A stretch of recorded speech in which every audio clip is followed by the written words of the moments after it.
Kachudaram football টুর্নামেন্টের 11তম ম্যাচে উত্তেজনা। এক ম্যাচে দুই দল জয়ী, রেফারির ভুল সিদ্ধান্ত বলে অভিযোগ দর্শকদের। স্থানীয় দর্শকেরা স্থানীয় দল ছেড়ে পক্ষ নিলেন অতিথি দলের। কমিটির সিদ্ধান্তে জয়ী পরাজয়ী উভয় দলকে ছাড়পত্র দেওয়া হলো দ্বিতীয় রাউন্ডে। প্রয়াস এনজিও আয়োজিত পূর্ব সোনাইর কচুদরম আরডি রায় এইচএস স্কুলের খেলার মাঠে কচুদরম ফুটবল টুর্নামেন্টের 11তম ম্যাচে মঙ্গলবার মুখোমুখি হয় শালচাপড়া এফসি বনাম কচুদরম এফসি। ম্যাচের 26 মিনিটের মাথায় প্রথম গোল করে কচুদরম এফসি। দ্বিতীয়ার্ধের 38 মিনিটে শালচাপড়া আরেকটি গোল করলে ম্যাচ সমতায় ফিরে আসে। এরপর 49 মিনিটে কচুদরম দল দ্বিতীয় গোল করলে মাঠে শুরু হয় হইচই। দর্শকদের অভিযোগ রেফারির ছিল ভুল সিদ্ধান্ত, অফসাইড হয়েছে বলে অভিযোগ তুলে উত্তপ্ত পরিস্থিতির সৃষ্টি হয়।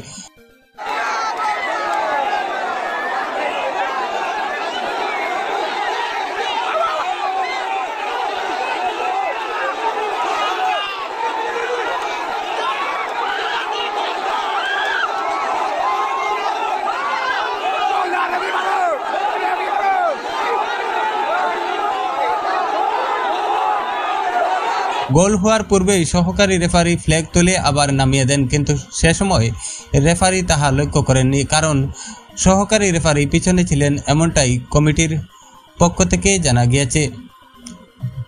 জানা যায় সেই সময় কিন্তু খেলার মাঠের বাহিরে ক্ষেতের মাঠে যাওয়া একটি বল নিয়ে আসতে গিয়ে বলটি খেলা চলাকালীন মাঠে প্রবেশ করে।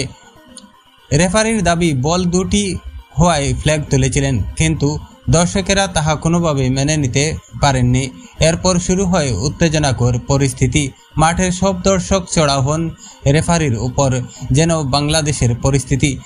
জয়ী ঘোষণা করা হয় কচুদরম দলকে। এরপর অনেক সময় গড়িয়ে যায়, প্রায় ঘন্টা ধরে দেখা গিয়েছে উত্তেজনাকর পরিস্থিতি। এরপর কমিটির উপদেষ্টা তথা মঙ্গলপুর বোয়ালি হাওর সমবায় সমিতির চেয়ারম্যান শাহিন আহমেদ লস্কর ও কচুদরম জিপির প্রাক্তন সভাপতি এমইউ মিজানুর রহমান লস্কর, কাদির লস্কর প্রমুখেরা পরিস্থিতি নিয়ন্ত্রণে আনতে সক্ষম হন এবং কমিটির সদস্যদের নিয়ে জরুরি আলোচনায় বসেন। এতে উপস্থিত ছিলেন প্রয়াস এনজিও সভাপতি নিজামুদ্দিন লস্কর, সম্পাদক নজরুল হক লস্কর ও মিনারুল হক লস্কর প্রমুখ।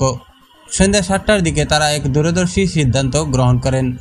এই সিদ্ধান্তে দুই দলকে বিজয়ী ঘোষণা করে দ্বিতীয় রাউন্ডের ছাড়পত্র দেওয়া হয়। এদিন এই সিদ্ধান্তকে সাধুবাদ জানিয়েছেন এলাকার অসংখ্য দর্শক।